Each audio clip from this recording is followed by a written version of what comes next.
안녕하세요. 당신의 멘토 멘토원입니다. 이번에는 한국 체육사를 시작해 보도록 하겠습니다. 한국 체육사가 역사잖아요. 역사 과목이 사실 중고등학교 때 굉장히 어려운 과목으로 인식이 돼 있습니다. 저도 그랬었고, 양도 너무 많고 문제도 어렵고 그랬었어요. 하지만 이 한국 체육사는 조금 다릅니다. 한국 체육사는 저와 함께 공부하시면 충분히 고득점도 노려볼 수 있는 과목입니다. 제가 전반적인 설명을 좀 드리고 시작을 하도록 하겠습니다. 자, 보시죠. 한국 체육사는 크게 이렇게 4개로 나눠진다고 생각하시면 되세요.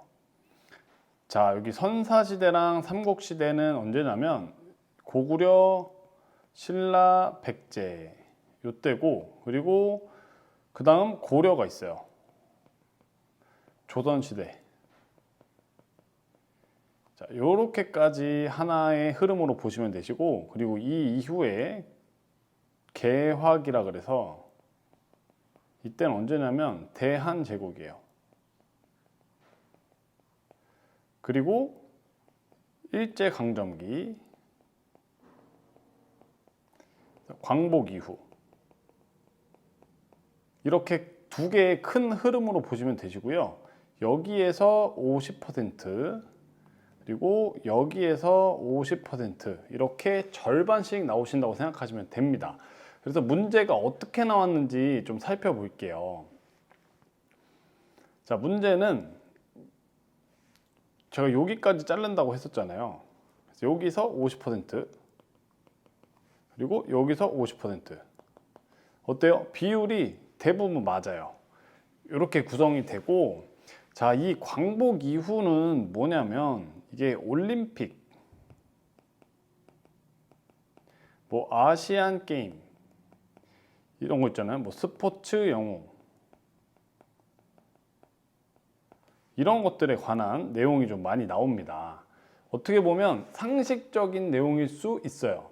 그렇지만 이거는 스포츠를 정말 좋아하는 사람들한테 해당되는 이야기겠죠. 아니신 분들은 좀 요거를 좀 외우긴 하셔야 됩니다.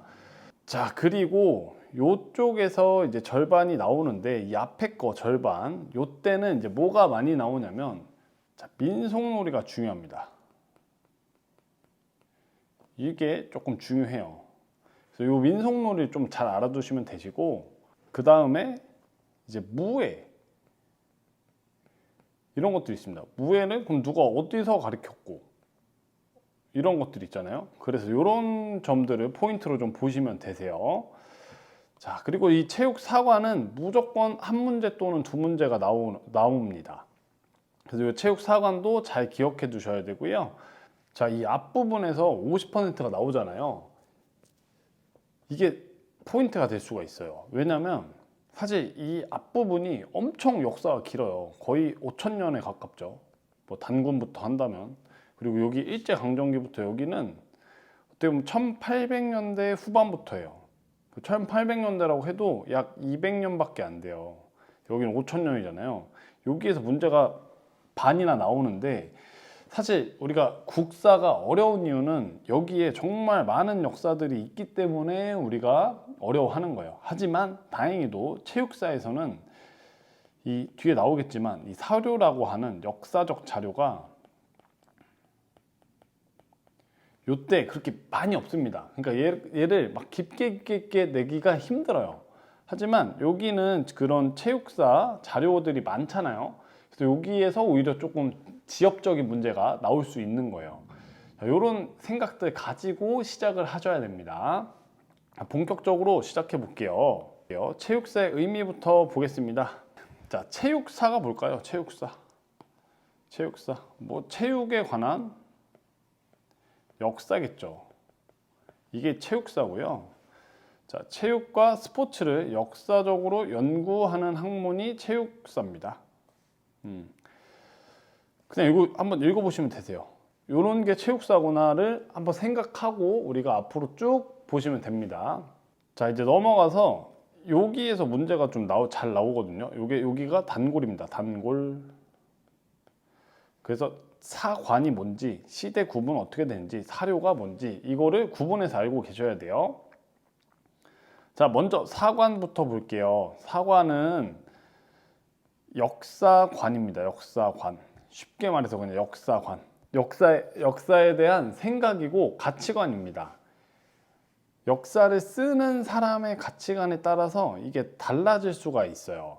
여기 역사에 이 사관들을 제가 쭉 나열해 놨는데요. 자, 유물론적 사관은 뭐냐면 물질적인 게 중심인,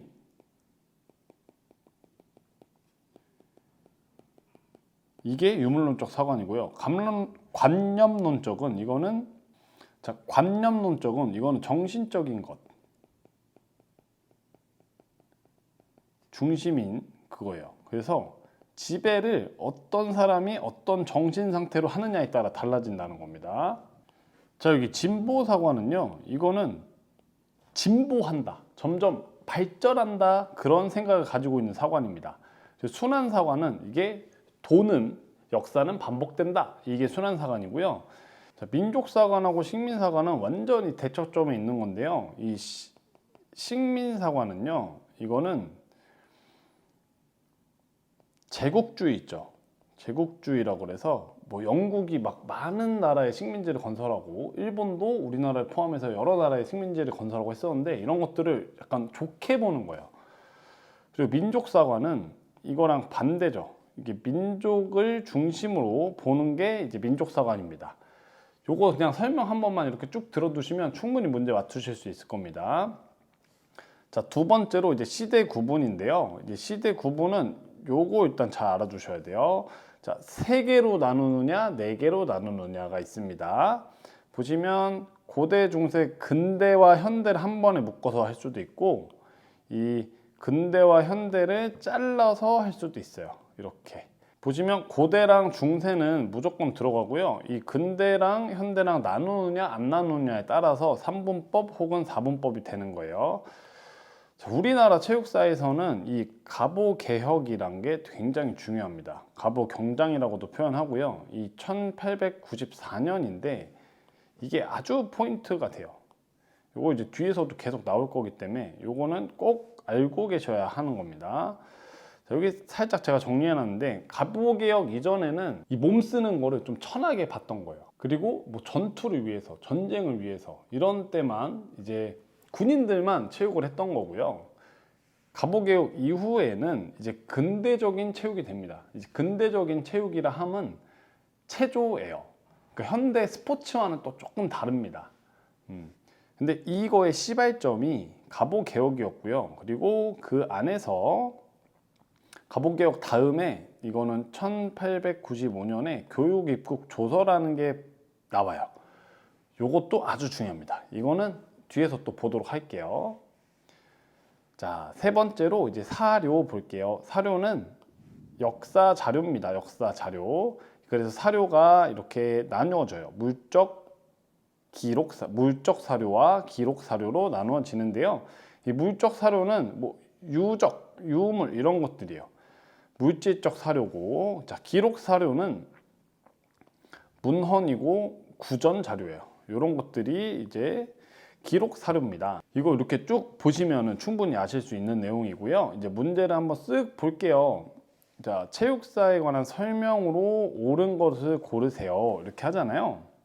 자, 이런 거 푸실 때, 자, 팁 들어갑니다.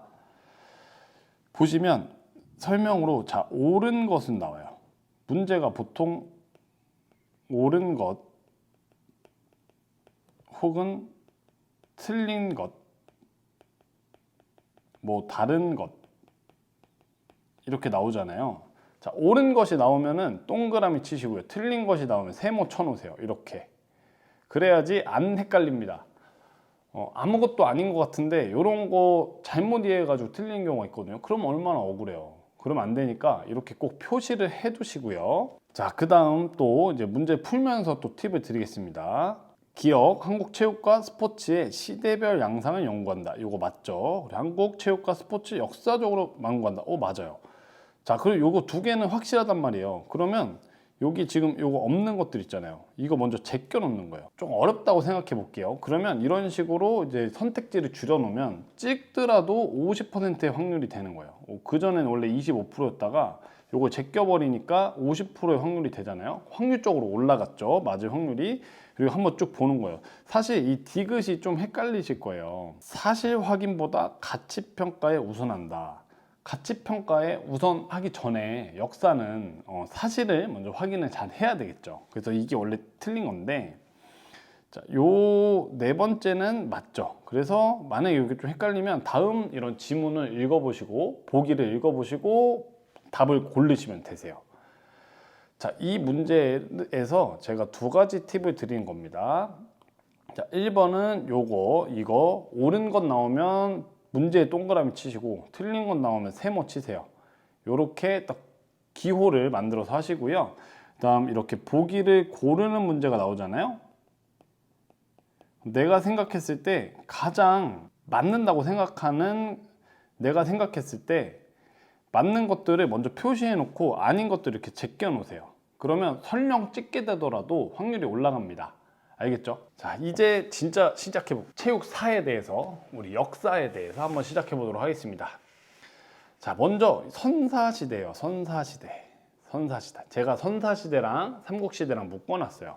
자, 선사시대는 무슨 뜻이냐면 얘는 역사가 기록되기 이전에, 역사 이전의 시대.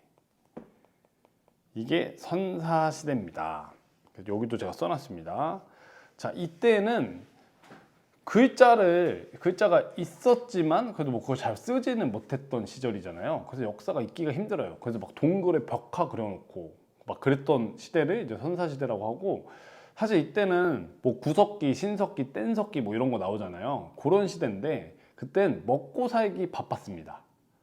동물, 우리가 인간이 생존을 하기에 바빴던 시대예요. 그 가운데서 어떤 체육적인 요소가 무엇이 있겠느냐라는 거를 한번 생각해 보셔야 됩니다. 뭐 크게 있기가 힘들겠죠. 그리고 기록으로 남겨져 있기가 좀 쉽지 않을 겁니다.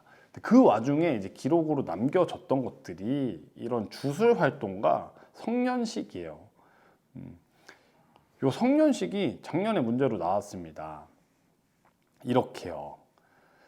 자, 부족 국가 시대에 신체 활동의 목적은 이렇게 돼 있잖아요. 얘네들은 여기 쭉 볼게요. 청년들이, 나이 어리고 씩씩한 청년들이 등가죽을 뚫고 굵은 줄로 그것을 꿰었다.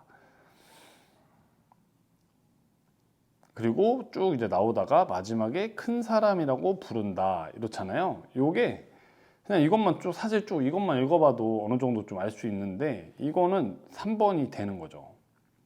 이렇게 주술 의식이라고 하기엔 좀 애매하고, 그리고 농경 의식도 아니죠. 제천 의식은 이거는 약간 축제라고 생각하시면 돼요. 이것도 아니죠. 그러니까 성년 의식이 되겠습니다. 이런 식으로 이제 문제가 한번 나왔었고, 여기는 뭐 크게 뭐가 없어요. 그래서 이 정도만 봐주시면 되시고, 하지만 요게 좀 있습니다. 요건 좀 외워주셔야 돼요. 제천 의식이 있었고, 요 5가지가 있습니다.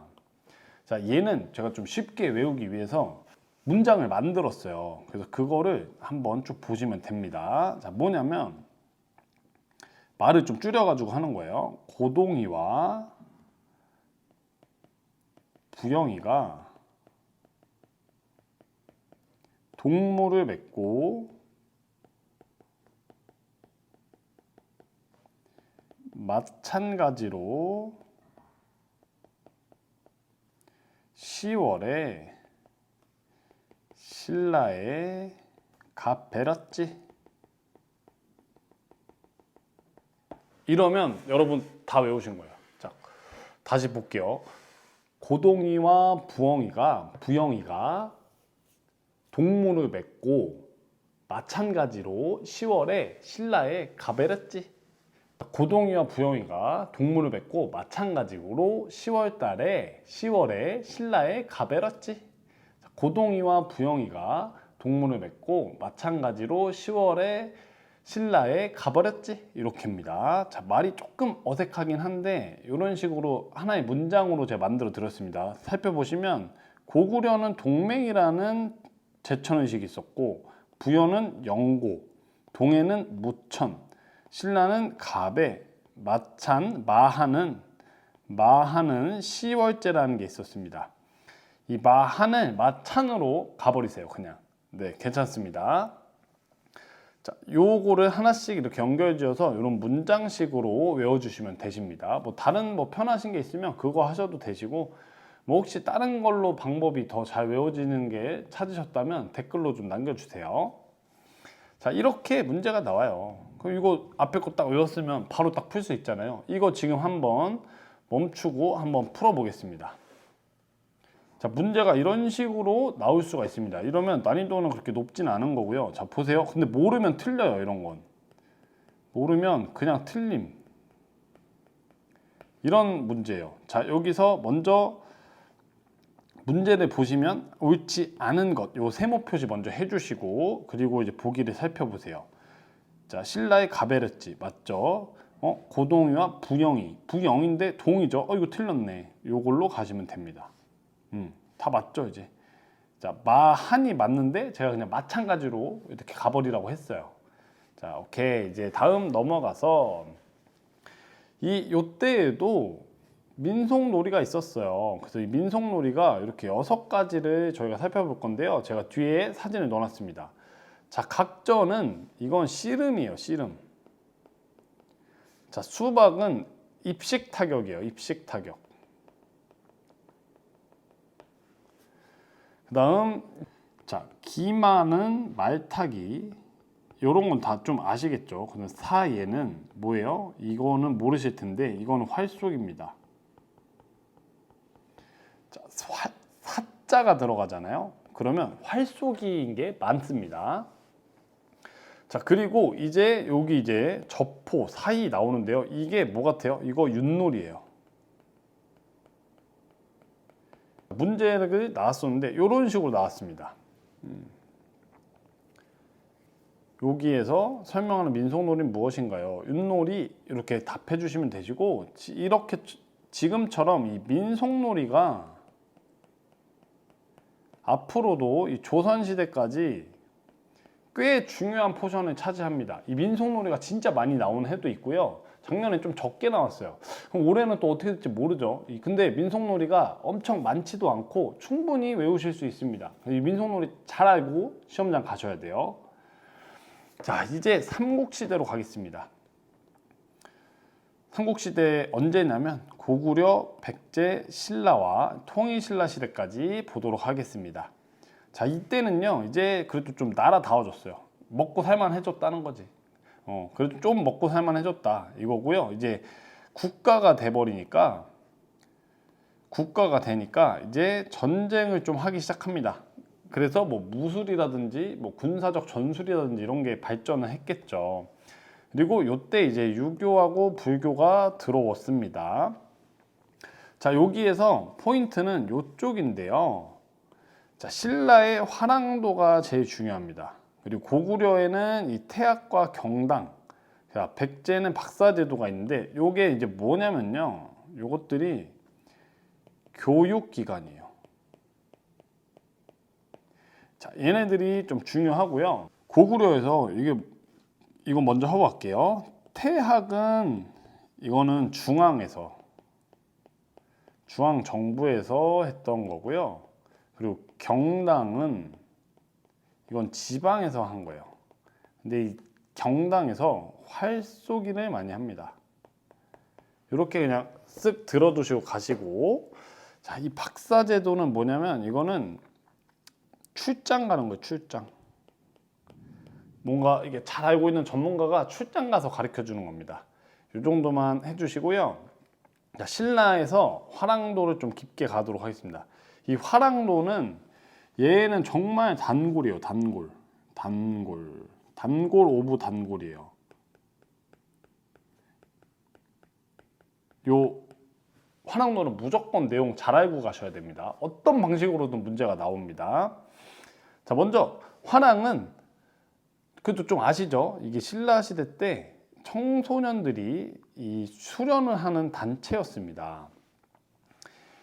얘가 민간 수양단체였다가 진흥왕이 체계화 시켰어요. 이게 원래 법흥왕 때 처음 만들었다고 하는데 그때는 여자들이 좀 많았다고 합니다. 근데 진흥왕이 그래서 이게 약간 흐지부지 되면서 없어졌다가 진흥왕이 다시 체계화를 시킨 거예요.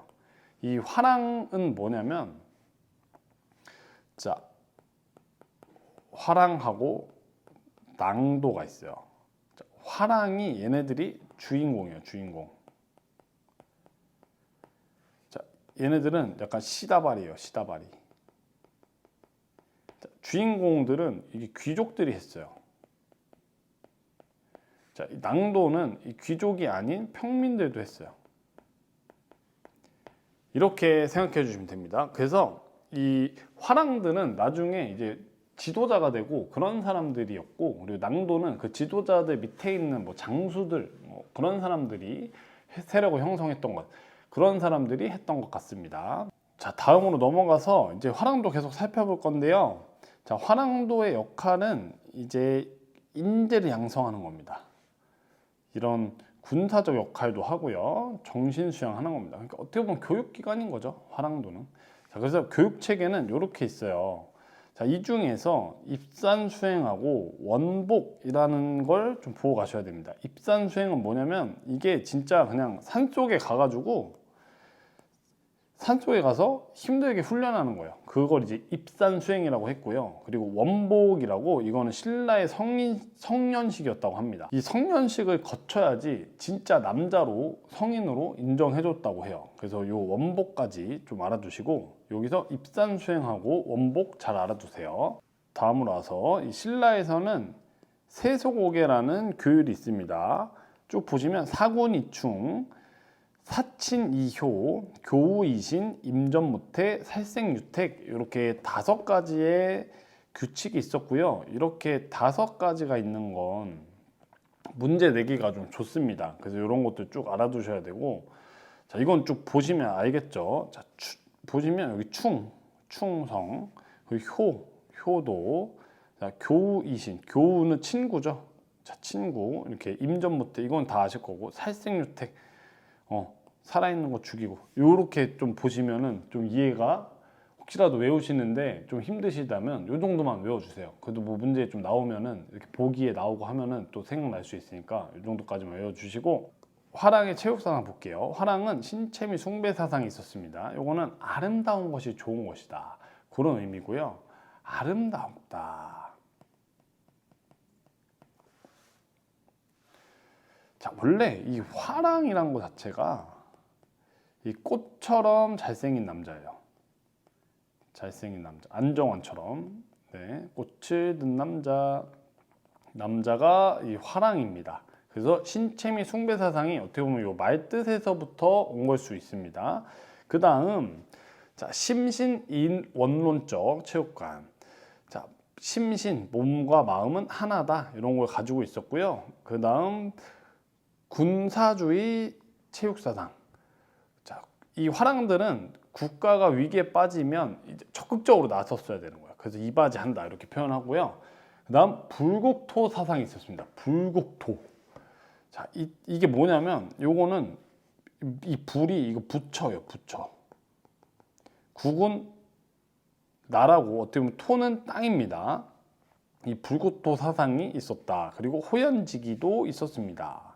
이런 화랑도의 체육 사상까지도 살짝 알아두시고, 제가 이렇게 화랑을 많이 하는 이유는 이거는 정말 단골이에요. 그래서 이 화랑도는 꼭 잘 알고 계셔야 합니다. 내용들을 하나하나 잘 기억해 주세요. 이제 화랑 여기까지만 하시면 되시고, 자, 다음으로 넘어가서 이제 무예를 살펴볼 거예요. 무예. 이 무예. 근데 생각해 보시면은 이게 옛날에는 무예가 뭐가 있었겠어요? 뭐 칼싸움 하는 거, 말 타는 거, 활 쏘는 거, 뭐 이런 거밖에 없었잖아요. 근데 우리나라는 활을 잘 쏘잖아요. 이 활을 잘 쏘는데 말은 별로 없었죠. 활을 잘 쏘는 이유가 옛날부터 활을 많이 쐈어요. 특히 유교 사상에서는 이게 활 쏘기가 또 하나의 그런 어떤 덕목으로 돼 있었습니다. 그래가지고 활을 아주 잘 쏘는 민족이 될 수밖에 없었던 것 같아요. 자, 무예 쭉 보시면은, 자, 그래서 자, 기마술, 궁술, 각저, 수박 이렇게 있습니다. 자, 기마술하고 궁술은 뭐 아시겠죠? 요건 아실 거고, 그 다음 여기 수박하고 각저가 있습니다. 이거 제가 아까 다 말씀드린 건데 각저는 씨름이었고 수박은 입식 타격이라고 말씀드렸어요. 이런 것도 군사 훈련으로 했다. 요 정도입니다. 이제 민속놀이인데요. 이 민속놀이 중요하다고 했습니다. 민속놀이는 이렇게 쭉 많아요. 10가지나 되네요. 한번 쭉 살펴보겠습니다. 자, 석전은 이게 돌 던진 싸움이에요. 돌 던진 싸움. 그리고 축구는 축구고요. 방응이라고 하는 게 있는데 요게 그림이거든요. 요 방응은 이 매 사냥이에요. 매. 얘가 매예요. 얘가 매. 이 매사냥을 방응이라고 하고, 그리고 그 다음은 이 활 던져서 넣는 거 슝슝, 요거 투호입니다. 이거 다 한 번씩 해보셨죠? 저는 해봤어요. 그리고 이제 이건 그네 타기, 그네. 자, 얘는 이제 추천이라고 합니다. 그네 타기를 추천합니다. 자, 이렇게 외워주셔도 되시고, 자, 풍년은 이거는 연날리기예요. 연날리기. 자, 연하고 요 연, 그리고 바람에 연을 날린다, 이런 뜻으로 생각해 주시고요. 각조 아까 뭐였죠? 씨름. 그리고 격구는 이거는 말 타고서 이렇게 쳐가지고 골 넣는 거거든요. 그래서 요즘에 폴로랑 좀 비슷합니다. 이런 격구가 있었고, 그 다음에 이 쌍욕이라고 해서 이거는 보드게임이에요. 보드게임. 이 주사위 이렇게 던져가지고 말이 먼저 가는 사람들이 이겼다고 합니다. 자, 다음 또 보겠습니다. 이번엔 마상제인데요. 이 그림 딱 그거예요. 요거는 말 위에서 뭐 하고 있는 것 같아요? 약간 덤블링 할 것 같지 않아요? 그러니까 묘기 부리기, 묘기. 말 위에서 묘기 부리는 거를 마상제라고 했습니다. 자, 이렇게 쭉 정리를 했습니다. 되게 많은 것 같은데 사실은 외울 거는 그렇게 많이 없어요. 자, 보세요. 축구는 이미 알고 있죠. 축구 이미 알고 있어. 석전, 이거는 유튜브에 한번 쳐보세요. 유튜브에 쳐보면 재밌는 영상들 많아요. 한번 쳐보시고, 방응 매사냥, 요거 외워야 되겠다. 그리고 투어는 우리 해봤잖아요. 추천, 그네 타기 추천합니다. 벌써 외웠어. 풍년, 연날리기, 바람에 연을 날린다. 풍년, 이것도 좀 외워줬어. 바람에 연을 날린다. 바람에 연을 날린다. 바람이 뭐죠? 그러니까 이거 됐고, 각저랑 여기 수박이 빠졌네. 수박은 뭐였죠? MMA, 입식 타격, 각저는 씨름이었고, 격구는 폴로. 요것도 외워야 되겠다. 요거 외우고, 쌍욕은 조금 빼도 되실 것 같고, 그리고 마상제. 그러면 어떻게 돼요? 지금 하나, 둘, 셋, 넷, 5개만 외우면 돼요. 5개. 나머지는 같이 지금 끝내버린 거잖아요. 그러니까 여러분 요거 5개만 딱 신경 써서 외워주시면 딱 되실 것 같고, 이제 고려시대로 넘어갑니다. 벌써 고려시대입니다. 와, 이게 우리가 진짜 역사를 빨리 왔죠. 왜냐하면 사료가 별로 없기 때문이에요. 체육이 그렇게 중요한 시대도 아니었고, 스포츠가 중요한 시대가 아니었기 때문에 그렇게 사료가 많지 않습니다. 그래서 이렇게 빨리빨리 넘어올 수 있는 겁니다. 고려시대로 오면은 이제 고려시대부터는 중세로 볼 수 있습니다. 이 고려시대 때 이 불교가 좀 더 이제 커지죠. 그리고 이 고려시대 때 또 봐야 되는 게 이런 거, 요거랑 요게 뭐냐면 요거 학교죠. 학교. 요거 좀 잘 봐주시고요. 그리고 고려시대 때는 귀족하고 평민하고 즐기는 민속놀이가 좀 달랐다고 합니다. 근데 뭐 그건 지금도 그렇잖아요. 이런 것들이 있는 걸 아시고 이제 시작해 보도록 할게요. 자, 고려시대에는 교육기관 국자감이라는 게 있었어요. 아까 제가 국자감 뭐라 그랬죠? 얘는 중앙이라고 했어요. 자, 수재들만 갈 수 있었겠죠. 그래서 국자감에 자, 대빙제라는 게 있었대요. 자, 이 대빙제는 뭐냐면요. 제가 여기도 써놨지만 이 무예를 가르치는 교육기관이었습니다. 대빙제는. 근데 얘는 고려 전기예요. 이 고려 전기 때는요, 묵과가 없었습니다. 그러니까 무신을 뽑는, 무술을 하는 신안을 뽑는 게 없었다고 해요. 그래서 여기에서 가르쳤다고 합니다. 그리고 그 다음에 이제 강예제를 대빙제하고 비교해서 보시면 되는데요. 이거는 고려 후기입니다. 얘는 7제 중에 하나입니다. 7제가 뭐냐면은 그냥 7가지 과목이에요. 그 중에 강예제라는 과목이 하나가 있었던 겁니다. 이거는 그 문과 시험 대비용. 여러분이 저랑 지금 스포츠 지도사 필기 시험 대비하고 있는 것처럼 이런 문과 어떤 자격 시험을 대비하는 벼슬을 따기 위한 자격을 벼슬을 따기 위한 시험을 대비하는 그런 과목이었습니다. 자, 그래서 제가 이렇게 쭉 정리를 해놨습니다. 요거 한번 보시고요. 자, 그리고 이제 고려시대 때는 또 지방에도 지방방송, 그러니까 교육기관이 있었는데 요거는 이제 향교라고 했어요. 향고는 직어국이라고 생각하시면 돼요. 지금은 지방국립대학교, 직어국 이렇게 생각해 주시고 그 밑에 있는 건 이제 학당. 여기까지만 좀 보시면 됩니다. 요런 분류만 있는 것만 알아두시고 자, 여기까지 왜 말씀드렸냐면 요거 하려고 그랬어요. 자, 향사례라는 게 있습니다. 이거는 어디에서 해? 향교에서 해요. 향교에서 하는 활쏘기 대회를 향사례라고 합니다. 그리고 왕이 와가지고 활쏘기 대회를 할 때가 있었대요. 엄청난 이벤트겠죠. 이거는 대사례라고 했답니다. 왕은 크잖아요. 큰 사람이랑 같이 활 쏘는 거예요. 그래서 대사례라고 했어요. 그리고 아까도 말씀드렸지만 이 유교에서는 6가지 예 중에 하나가 활쏘기였다고 해요. 그래서 활쏘기를 굉장히 중요하게 생각했습니다. 교육기관 한번 쭉 정리하고 갈게요. 넘어갈게요. 고려시대에는 교육기관이 2개가 있었어요. 국자감, 이거는 중앙이라고 했습니다. 그리고 향교가 있었어요. 향교. 자, 국자감에는 뭐가 있었죠? 자, 국자감에는 뭐가 있었죠? 이 체육과 관련된 것들이. 자, 대빙제하고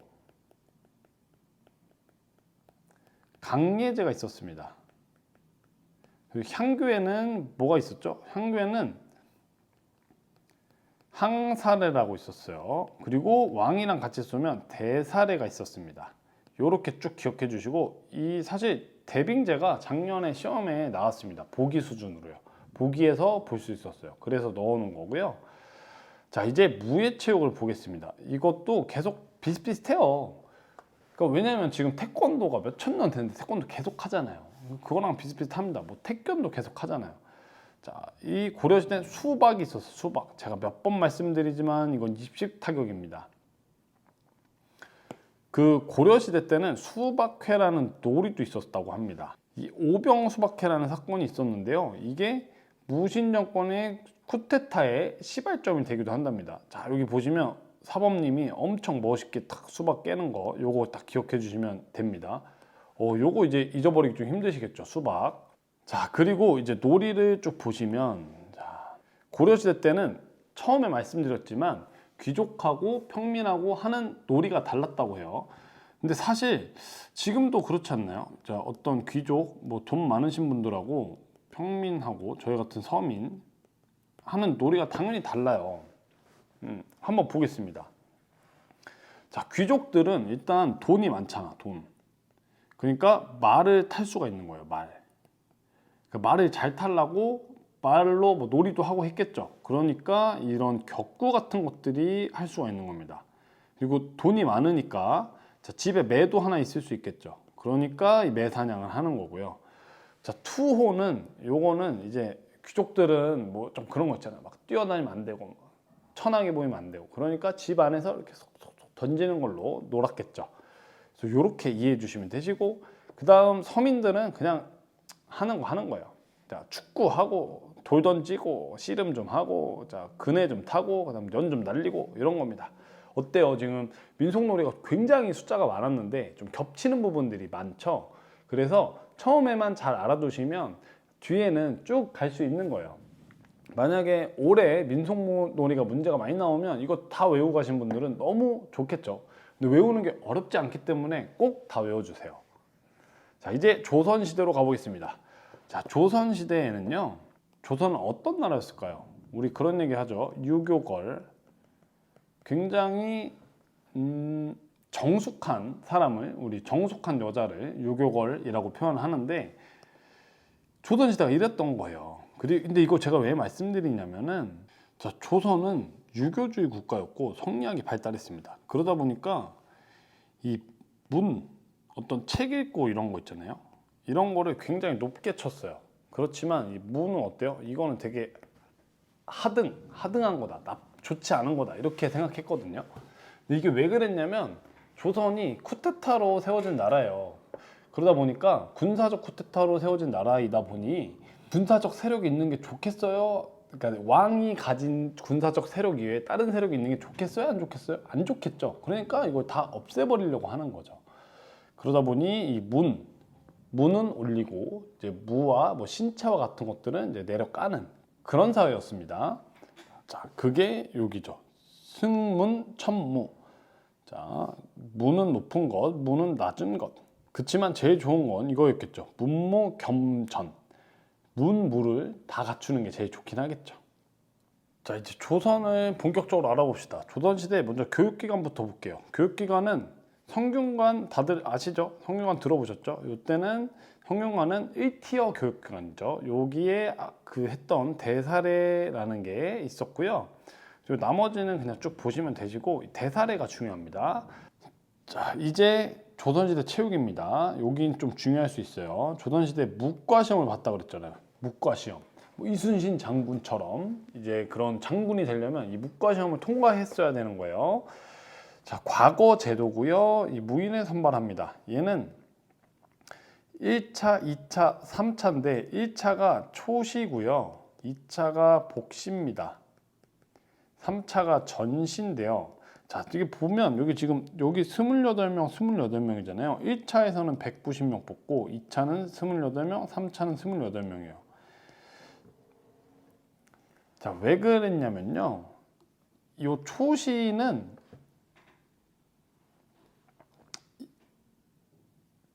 1차 시험인데 이거는 각 지방에서 봤대요.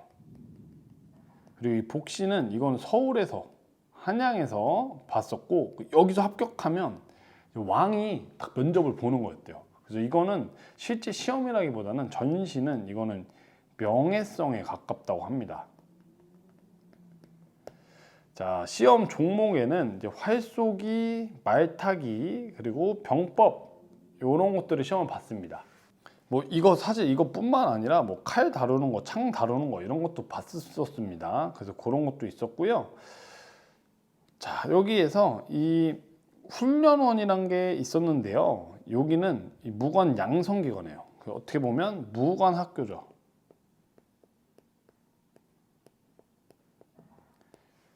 요 복시를 두 번째 시험을 훈련원에서 진행했다고 합니다. 이 정도 알아두시고, 그리고 자, 여기 무예에 쭉 나옵니다. 한번 쭉 보겠습니다. 활 쏘는 건 군사 훈련의 수단이기도 하고요. 심신 수련 교육도 하고, 그리고 무과 시험에도 갑니다. 요 세 가지가 보기로 나왔었어요. 요 세 개는 좀 기억해 두시는 게 좋으실 거고, 그리고 자, 다음 넘어가서 편사입니다. 편사는 이 무과 시험이었고요. 이거는 활쏘기인데 팀전 활쏘기.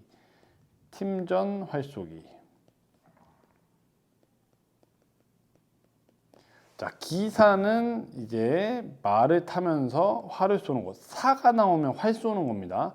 그래서 편사는 편 먹고 활 쏘기, 기사는 말 타고 활 쏘기. 사가 나오면 활 쏘기다. 이렇게 알아두시고, 자, 기창은 말 타고 창 찌르기. 격구는 아까 묘기 부리는 거 말씀드렸고, 수박 또 나왔어. 아, 수박 또 나왔다. 지겹다, 수박. 진짜. 수박 뭐라고요?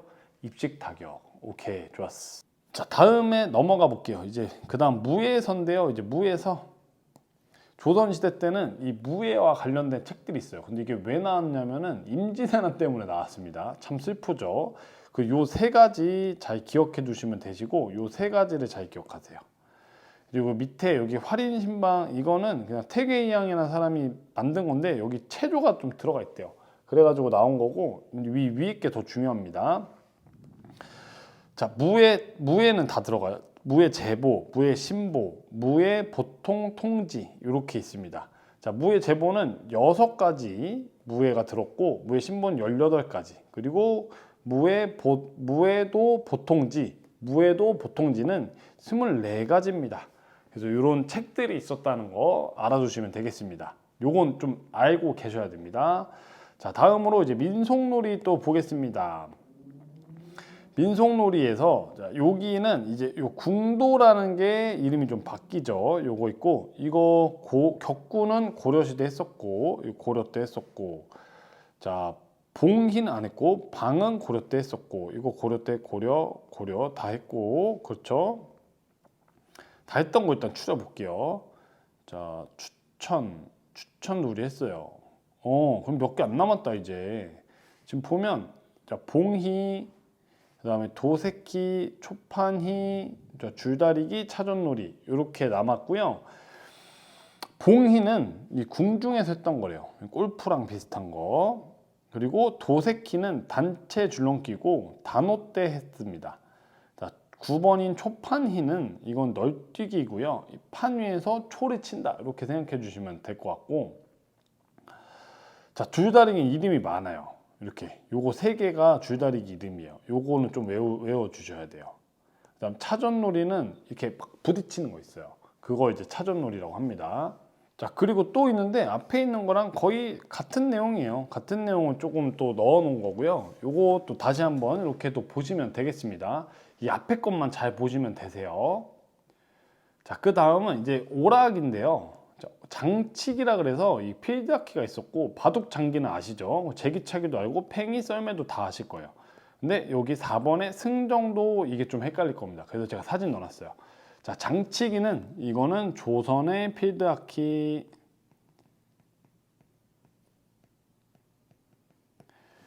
보세요. 뭔가 스틱 들고 공 막 다 따라다니잖아요. 그거고, 이 승경도 얘는 종경도라고 불리는데 이거는 뭐냐면 인생 게임이에요. 그러니까 보드게임 같은 거라고 보시면 됩니다. 그런 게 하나 있었다고 해요. 자, 이렇게 해서 우리 조선까지 마무리가 됐습니다. 자, 조선까지 하시면은 절반이 끝나신 거예요. 근데 어때요? 지금 생각보다 양이 많지 않죠. 그러니까 충분히 잘 할 수 있는 거예요. 그리고 여기까지가 문제의 절반이 나오는 거예요. 충분히 잘 하실 수 있겠죠? 요거 반복해서 조금만 학습하시면 충분히 잘 하실 수 있을 겁니다. 자, 이제 우리 개화기로 넘어가 보도록 하겠습니다. 자, 다시. 자, 개화기 체육 시작하도록 하겠습니다. 개화기 체육 이제 조선시대까지 끝났고요. 선사시대부터 해서 신라의 화랑도, 고구려, 백제, 그 다음에 고려, 조선시대, 이제 개화기입니다. 개화기는 대한제국이에요. 그리고 강점기가 있습니다. 이게 시기가 조금 달라요. 비슷한 시기긴 한데 조금 다릅니다. 이게. 자, 그래서 이제 개화기 체육 시작하면, 개화기는요 일제강점기와는 다른 시기고, 개화기는 이 개항을 한 1894년 갑오개혁 때부터 1910년대까지 1910년 이 강제 합병 병합이 일어나기 전까지를 개화기라고 합니다. 자, 이때 개화기 이후로 이제 근대 체육이라는 게 시작이 됐고요. 이 체육이라는 것 자체가 이때는요 이 체조였습니다. 체조. 이런 게 체조였고 스포츠는 아니었어요. 그래서 체육사에서 이 태동기, 수용기, 정립기로 구분을 한다고 합니다. 이 갑오개혁이 포인트가 좀 있는데요. 이 갑오개혁 때 과거제도 폐지되고 신분제도 폐지되고 문존, 무비도 철폐가 됩니다. 그러면서 좀 이제 체육이 어떻게 좀 살아날 수 있었다, 그겁니다. 자, 3가지 시대 구분을 보면요. 자, 먼저 태동기는 근대 체육이 시작되는 시기고, 여기 연도까지 알면 더 좋아요. 알면 더 좋아요. 근데 반드시 알아야 될 필요는 없어요. 자, 태동기는 근대 체육이 시작됐던 시기라고 생각해 주시고, 요때는 이거 중요합니다. 원산학사. 이 원산학사 중요하고, 그다음 수용기는요, 이때는 요 교육입국조서 요거 중요하고, 이 YMCA 중요. 그리고 적립기는 요때는 요때는 뭐 운동회 요 정도 보시면 될 것 같습니다. 자, 이게 지금 제 큰 틀에서 말씀드린 거고, 자, 다음 넘어가서 이제 보겠습니다. 태동기부터 볼 거고요. 요때는 이제 원산학사에서 이 무예체육이 포함되었다고 합니다. 자, 여기서 지금 무예체육은요, 이거는요, 군인들이요. 군인 양성을 위한. 왜냐하면 그 열강들, 그러니까 일본을 비롯한 막 이런저런 사람들이 우리나라로 쳐들어왔잖아요. 쳐들어오는 시기였습니다. 그러면 그때 나라를 지키기 위해서는 뭐가 필요해요? 군사적인 게 필요합니다. 근데 군사를 키우려면 이 군사를 키우는 건 이 학교에서 했던 겁니다. 그 애국하시는 애국자 분들이죠. 그래서 요거 기억해 주시면 되시고요. 자, 원산학사가 최초의 근대적 학교였고요. 여기는 무예반이 있었습니다. 무예반이 어때요? 무예반이 더 많았죠. 그만큼 이 무예를 중요하게 생각했고요. 그리고 이 동네 무예학교라고 있는데 여기는 이게 사료가 별로 없더라고요. 근데 있었대요. 자, 여기가 사실은 최초예요. 최초. 이 무예를 가르치면서 뭔가 체육을 가르치고 뭐 군사훈련을 시키고 했던 학교 중에 최초인데 사료가 별로 없고, 그리고 원산학사는 이게 딱 이렇게 사진도 딱 있고 그렇습니다. 원산학사 꼭 기억해 주시고, 자, 이번엔 수용기 갑니다. 수용기 가는데요. 요때는요, 이 교육 입국 조서를 고종께서 발표하십니다. 교육 입국 조서 요거를 발표합니다. 교육 입국 조서는요, 어쨌든 이 교육을 시키기 위한 뭐 약간 칙령, 명령 이렇게 생각해 주시면 됩니다. 이제 이 교육 입국 조서를 발표함으로써 조선에서 이제 대한제국이 확실하게 되는 거고요. 전통적인 유교 중심 교육, 뭐 선비, 뭐 이런 거에서 벗어나서 이제 근대화가 되어가는 과정입니다. 자, 여기서도 지덕체 조화를 강조를 하십니다. 자, 여기 교육 입국 조서에서 이 문제가 나왔어요. 이게 교육 입국 조서에 3양으로 핵심 철학이 있었는데요. 이게 덕양, 체양, 지양입니다. 다시 한번 덕양, 체양, 지양입니다. 이거 순서를 알아야 돼요. 이거 순서까지 알고 계시고, 교육 입국 조서를 통해서 이제 근대 교육의 시발점이 되는 겁니다. 근대 교육의 시발점. 그래서 교육을 하려면 뭐겠어요? 선생님이 필요하니까 선생님 만드는 학교 세우고, 그 다음에 소학교, 뭐 초등학교 세우고 이랬던 겁니다. 자, 그 한 번 더 제가 정리를 해놨고요. 요거까지 쭉 한번 읽고 넘어가시면 되고, 자, 이번에는요, 적립기에는요, 이때쯤 되면 이제 일본의 영향이 조금씩 더 커졌나 봐요. 그래서 일본이 이거를 바꿔버렸대요. 이게 좀 말이 안 되죠. 그런데 그랬다고 합니다. 참 슬픈 현실입니다. 참 슬픈 역사죠. 그러는 와중에 요때 이 운동회, 화류회가 활성화됐다고 합니다. 여기 보시면 요게 이제 그거거든요. 소풍으로 시작해 다양한 경기가 보태주며 운동회로 정착한 화류회. 그리고 이때도 이렇게 화류회를 했다. 요런 자료입니다. 요거 보시면 조금 더 이해가 쉬우실 거고요. 자, 이제 요거 한번 정리를 하고 가야 돼요. 개화기 교육기관. 요거 좀 중요합니다. 이 5개가 있는데요. 요 중에서 이 원산학사, 오산학교, 요 2개는 무조건 알아야 돼요. 뭐 나머지도 사실 다 외우고 가야 돼요. 동네무예학교, 원산학사, 오산학교, 대성학교, 휘문의족. 어디까지 알아야 되냐면 대성학교는 안창호 선생님, 오산학교는 이송훈 선생님, 이런 것까지 알아야 돼. 휘문의족은 민형이 선생님이 만들었다. 여기까지 알면 더 좋습니다. 그리고 이 교육기관 중에 이번엔 외국인이 설립한 게 있습니다. 그게 배제학당, 경신학당, 이화학당이에요. 배제학당은 아펜젤러가, 그리고 경신학당은 언더우드라는 사람이, 그리고 이화학당은 스크랜튼 부인이. 요 세 분의 이름은 아셔야 되고요. 이 경신학당은 지금의 연대가 됐고, 자, 이화학당은 이대가 됐죠.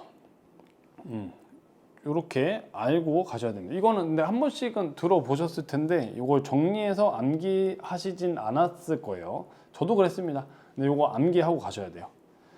자, 다음으로 이제 아까 운동회 얘기 있었죠. 이게 화류회라고 합니다. 화류회. 화류회. 이 화류회가 요때 처음 이루어졌고요. 이 화류회가 왜 중요하냐면요. 이 화류회가 왜 중요하냐면요.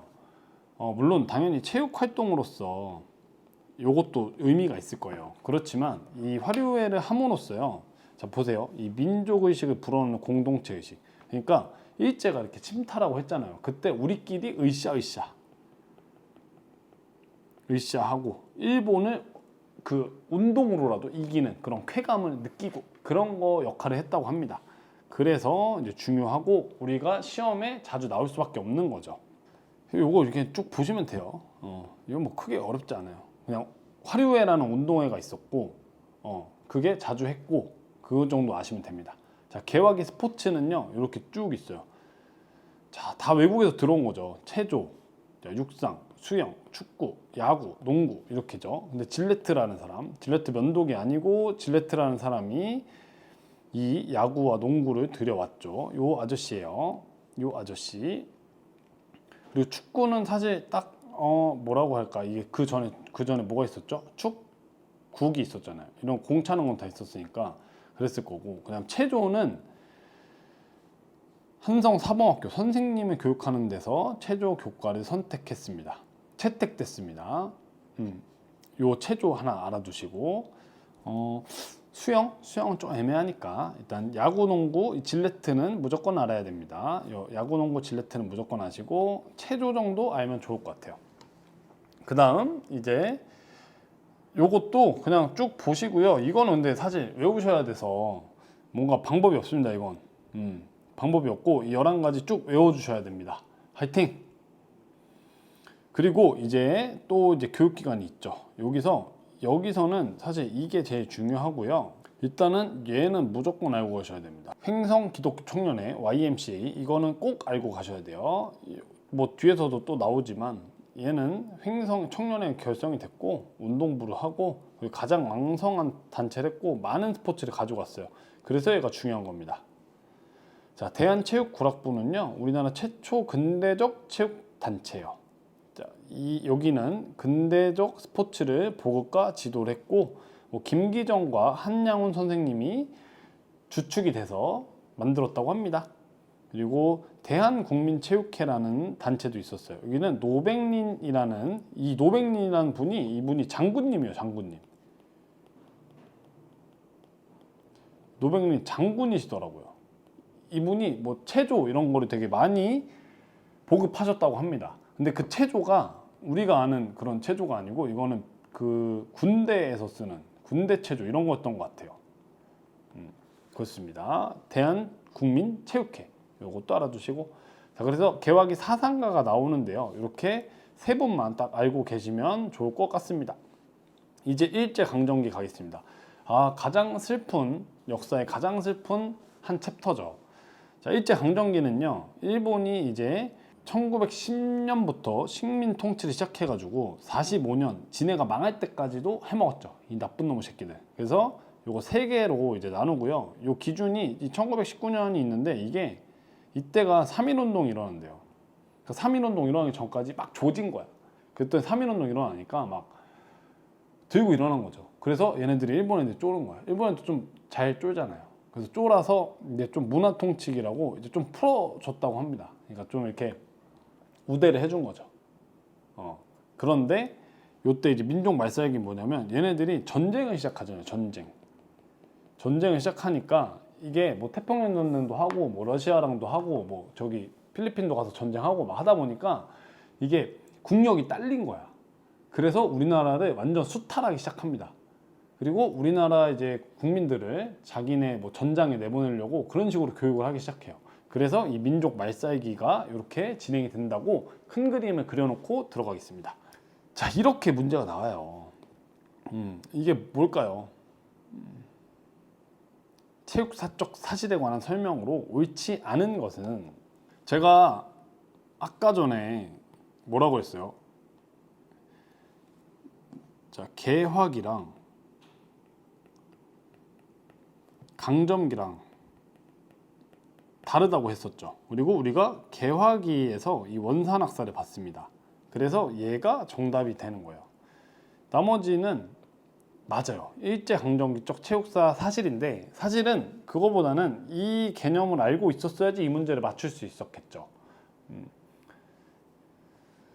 이런 식으로 이제 문제가 나오고, 요 밑에 것들까지 다 알면 너무 좋겠지만 최대한 한번 공부해 보세요. 저라면 이 한국 체육사를 좀 공부를 많이 할 것 같아요. 여기서 점수를 좀 땡겨 놓을 것 같아요. 여기선. 자, 그리고 들어가겠습니다. 이제 무단 통치기가 시작되고요. 그러니까 무단으로 통치한 거죠. 이때 무력으로 빵 와가지고 이 새끼들 아주 했습니다. 그리고 이때 들어와가지고 조선 교육령이라는 걸 선포합니다. 자, 조선 교육령. 이때 선포를 하고요. 이때 학교에서 체조를 가르치고 있었잖아요. 그런데 그거를 이제 병식 체조를 이 스웨덴 체조로 바꿨대요. 서전 체조로. 왜냐면 어쨌든 군사적 훈련을 못하게 해야 되니까 그런 게 아닐까라고 생각합니다. 그 다음 학교 체조 교수 요목이란 걸 발표합니다. 자, 체조 교육을 어떻게 시켜야 되는지에 대한 그거고요. 얘가 계속 바뀌어요. 이 조선 교육령하고 학교 체조 교수 요목이 계속 조금 바뀝니다. 그거를 좀 흐름을 따라가면서 같이 보시면 좋습니다. 자, 이제 문화 통치기에는 제가 아까 말씀드렸죠. 이때 3.1운동 일어났고, 이때 무단 통치 한계 느껴 방법을 변화했고요. 2차 조선 교육령이 올립니다. 이때 일본하고 우리나라하고 똑같은 학제를 만들었다고 합니다. 그리고 이것도 이 체조를 어떻게 가르치는지 이것도 개편하게 됩니다. 그래서 그 전에는 체조만 가르친 거야. 근데 이제 스포츠 그리고 뭐 놀이, 유희 이런 걸로 바뀌었다고 합니다. 그리고 이때 체조 교수서라고, 이거는 체조를 어떻게 가르치지에 대한 지침서도 만들었다고 해요. 그 다음에 이때 이제 운동회, 아까 운동회 뭐였죠? 운동회 뭐였을까요? 지금 대답하셔야 됩니다. 화류회 이런 거 많이 했다 그겁니다. 자, 오케이. 이제 넘어가서 세 번째는 이제 민족 말살기입니다. 자, 이때는 제가 말씀드렸죠. 전쟁을 많이 하기 시작했다고. 그리고 미국도 힘들어지기 시작해요. 그러면서 세계 경제가 타격을 입었겠죠. 그러면서 이제 완전 수탈하기 시작했고, 이때 조선 교육령 하나 더 내립니다. 이제 바꾸는 거예요. 3차. 이때는 완전히 바뀌어요. 황국 시민으로 교육이 목적이에요. 그러니까 식민지화를 완전 하겠다는 거지. 그리고 한국 신민 체조를 도입합니다. 한국 신민 체조를 도입해서 이 일본 사람처럼 만들겠다는 거죠. 이런 걸 했다고 합니다. 무사도 정신 고치, 사무라이가 돼보자 이런 거였는데, 아따 진짜 모르겠습니다. 이런 걸 했다고 합니다. 여러분들이 기억하셔야 될 건 이 민족 말살기 때 한국 신민 체조를 도입을 했다, 요 사실입니다. 그리고 이때는 이제 완전 이제 전쟁 중이잖아요. 전쟁. 일본이 전쟁 중이었기 때문에 어떤 그런 스포츠 활동이 어려웠을 겁니다. 자, 그리고 이제 이렇게 일본이 우리나라를 수탈하는 과정 속에서 우리나라 과정 속에서도 이 스포츠, 민족주의 스포츠 활동은 계속됐습니다. 이 YMCA가 왜 중요하냐면요. 이 YMCA는 미국 사람이 만들었어요. 그리고 선교단체였거든요. 그러다 보니까 이 탈을 쓰고, 선교와 그 미국인의 탈을 쓰고 뭔가 민족주의 정신을 기를 수 있었던 거야. 그 매개체가 스포츠였던 거고요. 그래서 YMCA가 중요한 겁니다. YMCA가 그래서 중요한 거예요. YMCA를 문제를 안 내기가 쉽진 않습니다. 자, 이거 한번 쭉 읽어보시면 되실 것 같고요. 자, 또 YMCA 한 번 더 나오는데 이거 한번 쭉 다시 읽어보세요. 그만큼 중요해서 제가 또 넣어놓은 겁니다. 자, YMCA는 정말 중요해요. 자, 그리고 이 민족주의 스포츠 활동에서 이제 우리 이 손기정 선생님 있죠. 저기 서울역에 가면 손기정 체육공원 있는데 그 손기정 선생님이 이 베를린 올림픽에서 1등을 하시고 이걸 일장기를 가려버렸죠. 그게 엄청난 사건이 돼가지고 그렇습니다. 그리고 우리는 이거를 약간 다 까먹고 있는데, 이 남승용 선생님이라고, 이분도 동메달을 따셨대요 그때. 우리나라 진짜 잘 달리지 않아요? 그랬던 사건이 있는 베를린 올림픽입니다. 이게 민족주의 스포츠 활동입니다. 나라를 빼앗겼지만 우리 민족의 그런 정신을 잃어버리지 않았다. 근데 하지만 지금 2025년에는 어떻게 보면 그런 민족주의 정신이 좀 맞지 않을 수 있습니다. 글로벌한 세상이기 때문에. 자, 그리고 이제 활을 썼답니다. 국궁, 활쏘기 이렇게 했대요. 민족주의 스포츠 활동, 활 쏘고, 그다음 씨름도 했어요. 씨름. 자, 씨름 제1회 전조선 씨름 대회 했답니다. 여기 요런 게 있어요. 이런 영상 공부하실 때 지루하시면 이런 거 좀 찾아보시면 재밌습니다. 그래서 이렇게 민족주의 스포츠 활동 뭐가 있었냐면 YMCA, 그 다음에 베를린 올림픽, 1936년 올림픽, 일장기 말소 사건, 그 다음에 국궁, 그 다음 씨름, 이런 것들이 강점기 시대의 민족주의 스포츠 활동이었다, 이렇게 생각해 주시고, 이번에는요 이제 체육 단체를 좀 알아볼게요. 체육 단체에서는요 요거 두 개 기억하시면 되는데요. 하나는 조선체육회, 하나는 조선체육협회예요. 자, 조선체육회는요, 이거는 대한체육회가 돼요. 그리고 사실은 얘가 이 조선체육협회 요거에 대항하기 위해서 만들어졌다고 합니다. 얘가 어떻게 좀 더 빠르죠. 19년도. 이거는 조선 총독부의 그 우산 아래에 있는 협회였다고 합니다. 그리고 세 번째는요, 조선체육진흥회래요. 이 조선체육진흥회는 조선체육회를 이 일본의 조선체육협회에 통합한 게 조선체육진흥회가 되는 거예요. 그러니까 통합해버린 거예요. 그게 이 조선체육진흥회가 된 거고, 자, 조선체육회에서 이 나중에 전국대회를 하는데, 전국체전 있잖아요, 체전. 이거의 전신인 전조선 야구대회, 요거를 합니다. 이게 전국체전의 전신이 됐다고 합니다. 자, 그리고 이제 도입된 스포츠인데요, 요거는 좀 외우셔야 됩니다. 외우셔야 되고, 요 골프는 조금 특이해요. 이 골프는 여기 경성철도, 그러니까 서울역 주변에서 외국인 관광 유치하기 위해서 골프장을 만들었다고 합니다. 이 효창원 골프장이래요. 자, 요거 하나 기억해 주시면 좋을 것 같아요. 나머지는 그냥 한번 쭉 읽어보시고, 외울 수 있으면, 외울 수 있는 시간이 되시면 외우고요. 제가 아까 말씀드렸는데 저라면 이거 다 외울 것 같아요. 그리고 요게 또 이제 문제가 솔찬히 나옵니다. 이 경성운동장. 왜냐면 얘가 이때 당시에 제일 큰 운동장이었고, 여기서 뭐가 많이 했냐면 화류회, 운동회를 여기서 많이 했대요. 그리고 지금의 동대문 DDP, 그리고 동대문 운동장이었던 시절도 있습니다. DDP가 운동장이었던 시절도 있어요.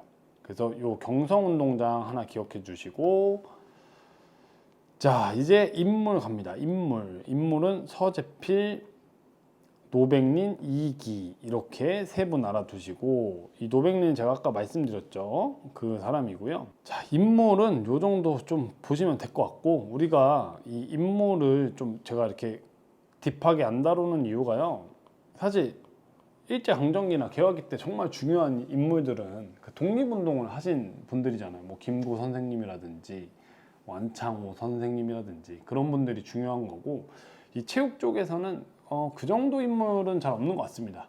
그래서 다 연관이 좀 있기 때문에 그냥 한번 이름 정도 들어주시고 그렇게 하고 시험장 가시면 되시고, 다만 내가 시험을 좀 잘 봐야 되겠다 하시는 분들은 요거까지 샅샅이 다 외우면 너무 좋습니다.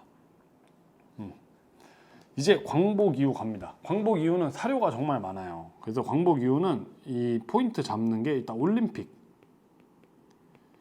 올림픽에서 어떤 일이 있었고, 우리나라가 언제 잘했고, 언제 단위팀 만들었고, 이런 거 아시면 되고요. 그다음 아시안 게임, 그리고 올림픽에서도 이게 88 올림픽 있었죠. 아시안 게임에는 86 아시안 게임 있었고, 2002년 있었어요. 부산 아시안 게임이고, 그리고 2014년 인천 아시안 게임 있었어요. 이게 우리나라에서 개최된 거고, 올림픽은 우리 또 2014년도에 평창에서 올림픽 했었죠. 이런 거랑, 그 다음에 스포츠 영웅 있어요. 그 영웅들이 있어. 스포츠 영웅. 이거 대한체육회에서 뽑는 거예요. 요거 알아야 되고요. 그 다음에 여성 중에 스포츠 영웅들이 있습니다. 여성 스포츠 스타들, 이런 분들까지 알면은 너무 좋습니다. 그래서 사실 여기는 어떻게 보면은 이거야말로 이겁니다. 근데 조금 상식인데 좀 딥한 상식이죠. 딥한 상식. 그러니까 매니아들이면 알 수 있는 것들이에요. 매니아가 아니면 좀 힘들겠죠. 대부분 매니아가 아니실 거니까 방법이 없습니다. 외우셔야 합니다, 이건. 자, 가볼게요. 이제 광복 이후는 박정희 정부, 박정희 대통령부터 보시면 되시고, 이때는요, 이게 중요합니다. 건민사상. 그리고 이때 당시는 엘리트 체육이 있었어요. 쭉 엘리트 체육이 지속되다가 요즘에야 이제 바뀌고 있잖아요. 그렇고, 그리고 이때 국민체육진흥법이라고 이런 게 발표가 됩니다. 국가 차원에서 체육을 지원하기 시작했고요. 태릉 선수촌도 이때 지어졌습니다. 그리고 체력장도 이때 71년도에 시작이 됐고요. 자, 그 이후에는요, 이제 박정희 대통령 이후에 전두환 정부 5공화국 오면은 이때는 계속 엘리트 스포츠 있었고, 그 다음에 이때 정책이 3S 해가지고, 자, 보세요. 프로축구, 프로야구, 프로축구, 프로씨름, 요런 거 이제 딱 하면서 요 우민화 정착합니다. 이거 사회학에 나오죠. 그래서 이렇게 같이 하면 어느 정도 좀 시너지가 조금은 있습니다. 그랬고, 그 다음 이 올림픽 제가 이거 정리해 놓은 겁니다. 아시안 게임도 쭉 보시고, 그 다음에 요 남북 체육 교류 요거는 좀 있고요. 사실 요때가 제 처음이라고 합니다. 탁구를 처음 했다 이렇게 생각해 주시고, 최근에는 핸드볼 그랬습니다. 자, 그리고 이 남한과 북한이 합쳐가지고 대회를 나가면 이렇게 한다고 합니다. 한반도 기예요. 그리고 국가 이름 코리아, 선수 단가는 아리랑으로 한다고 합니다. 이제 스포츠 영웅 나오는데 2011년도부터 하기 했고요. 쭉 보시면 아시는 분도 있고 모르시는 분도 있을 텐데, 이것도 뭐 방법 없어요. 외워야 돼요. 방법이 없습니다. 쭉 보시고 외우시고 그렇습니다. 그리고 뭐 여성 스포츠 영웅도 있는데요.